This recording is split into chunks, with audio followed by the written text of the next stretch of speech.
update ng bayan, maasahan anumang panahon. Magandang oras po sa ating lahat. Narito na ang latest update sa lagay ng ating panahon ngayon at sa magiging lagay ng panahon sa susunod na 24 oras. Kung makikita natin sa ating satellite animations ay maraming makakapal na kaulapan ngayon ang nagdudulot ng mga pag-ulan sa bahagi ng Palawan at ilang bahagi ng Southern Luzon, kasama na ang Eastern Visayas at ilang bahagi ng Mindanao. Ito ay dulot ng umiiral na shear line na siyang nakakaapekto ngayon sa mga nasabing lugar. Samantala, northeast monsoon naman ang magdudulot ng malamig na panahon na may mga pag-ulan sa bahagi ng Luzon. Dahil nga sa umiiral na shear line, ito yung manggaan na malamig at mainit na hangin.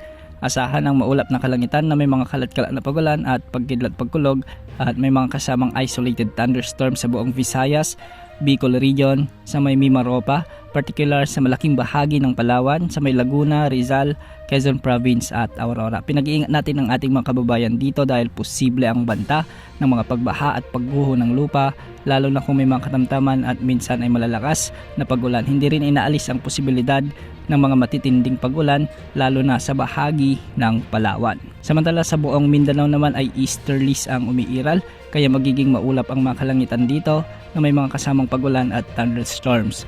Hindi rin inaalis ang banta ng mga biglang pagbaha at pagguho ng lupa, lalo na kung may mga katamtaman at minsan ay malalakas na pag-ulan. Sa Metro Manila, Cagayan Valley, Cordillera Administrative Region, sa may Cavite, Batangas at ang nalalabing bahagi ng Central Luzon ay magiging maulap ang mga kalangitan na may mga kasamang pag-ulan, dulot naman ito ng umiiral na amihan o northeast monsoon.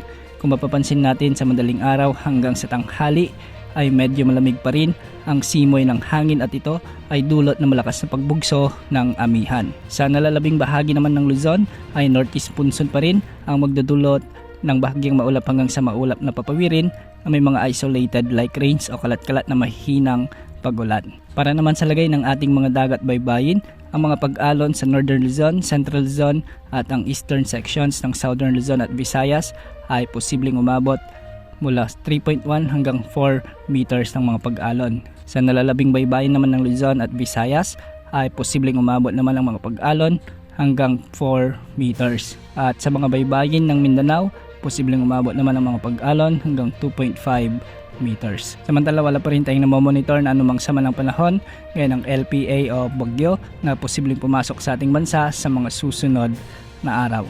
Patuloy namang makakaapekto ang shear line sa malaking bahagi ng Southern Luzon hanggang sa Eastern Visayas at Mimaropa hanggang sa mga susunod na araw.